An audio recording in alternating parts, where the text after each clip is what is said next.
ചുട്ടുപൊള്ളുന്ന ചൂടാണ് പുനലൂരിൽ. അല്പനേരം പോലും പുറത്തിറങ്ങി നിൽക്കാൻ പറ്റാത്ത അവസ്ഥയാണ്.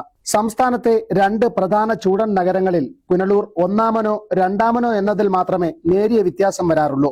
വെന്തുരുകുന്ന വേവിൽ പുനലൂർ റെയിൽവേ സ്റ്റേഷനിൽ എത്തുന്ന തീവണ്ടി യാത്രക്കാർ ചൂടിന്റെ യഥാർത്ഥ ദുരിതവും കാഠിന്യവും അനുഭവിക്കാതെ കടന്നു പോകരുതെന്ന നിർബന്ധം പോലെയാണ് പലപ്പോഴും റെയിൽവേ സ്റ്റേഷന്റെ പ്രവർത്തനം. വ്യാഴാഴ്ച നട്ടുച്ചയ്ക്ക് പുനലൂർ സ്റ്റേഷനിലേക്ക് മധുര തീവണ്ടി എത്തിയപ്പോഴുള്ള അവസ്ഥയാണിത്. പ്ലാറ്റ്ഫോമുകളിൽ ആവശ്യാനുസരണം ഫാനുകൾ സ്ഥാപിച്ചിട്ടുണ്ടെങ്കിലും തീവണ്ടികൾ എത്തുന്ന സമയങ്ങളിൽ പോലും ഇതിലൊന്നുപോലും പ്രവർത്തിപ്പിക്കാറില്ല. നൂറുകണക്കിന് യാത്രക്കാർ തീവണ്ടി കയറാനും ഇറങ്ങാനുമായി സ്റ്റേഷനിൽ ഉണ്ടാകാറുണ്ട്. എന്നാൽ പോലും 10-15 മിനിറ്റ് നേരത്തേക്ക് ഇത് പ്രവർത്തിപ്പിക്കില്ലെന്ന വാശിയുള്ളതുപോലെയാണ് ഇവിടുത്തെ പ്രവർത്തനം. പാളങ്ങളിലെ ഉരുക്കും കോൺക്രീറ്റും മെറ്റലുമൊക്കെ വെയിലിൽ ചുട്ടുപഴുത്ത് കിടക്കുന്ന സമയത്ത് പ്ലാറ്റ്ഫോമിൽ ഇരിക്കുന്ന യാത്രക്കാർക്ക് ഉഷ്ണം ശമിപ്പിച്ചൊന്ന് വിശ്രമിക്കണമെങ്കിൽ മറ്റു മാർഗങ്ങൾ തേടേണ്ട സ്ഥിതിയാണ്. പോരാത്തതിന് മേൽക്കൂരയിലെ ചൂടും അസഹനീയം. ശ്വാസത്തിന്റെ കാറ്റ് പോലും നേരിയ ആശ്വാസമാകുന്ന ഈ സമയത്താണ് ഫാനുകൾ പ്രവർത്തിപ്പിക്കാതെ യാത്രക്കാരെ ദുരിതത്തിലാക്കുന്നത്.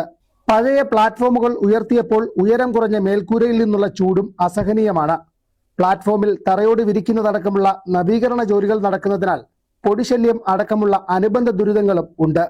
അറ്റകുറ്റപ്പണികൾക്കായി വൈദ്യുതി ബന്ധം വിച്ഛേദിച്ചത് കാരണമാണ് ഫാനുകൾ പ്രവർത്തിപ്പിക്കാത്തത് എന്നാണ് വിശദീകരണം. എന്നാൽ തീവണ്ടികൾ വരുന്ന കുറച്ച് സമയത്തേക്ക് പോലും ഇത് പ്രവർത്തിപ്പിക്കാത്തത് സ്റ്റേഷനിലെ ഇലക്ട്രിക് വിങ്ങിന്റെ വീഴ്ച വ്യക്തമാക്കുന്നു. പാളങ്ങളിൽ പ്ലാസ്റ്റിക് അടക്കമുള്ള മാലിന്യങ്ങൾ നിറഞ്ഞ് വൃത്തിഹീനമായ സാഹചര്യവും നിലനിൽക്കുന്നുണ്ട്. സ്റ്റേഷനും പരിസരവും വൃത്തിയായി സൂക്ഷിക്കുന്നതിൽ കടുത്ത അലംഭാവമാണ് തുടരുന്നത്.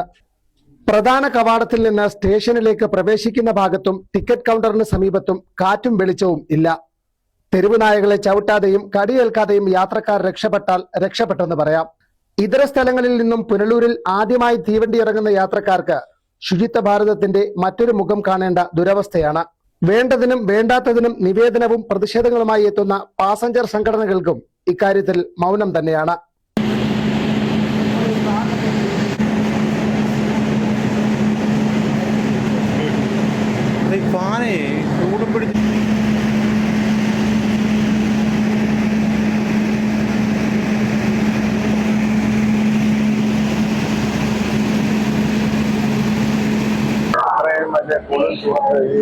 ഈ കാണുന്ന ഫാനുകളൊക്കെ ഒന്ന് വർക്കാക്കിയാണ്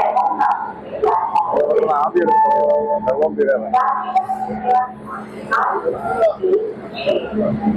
ഞാൻ കൊട്ടാരക്കര ഈ ലൈനിലുള്ള ഒരു fan working. Fox T V news bureau, Punalur.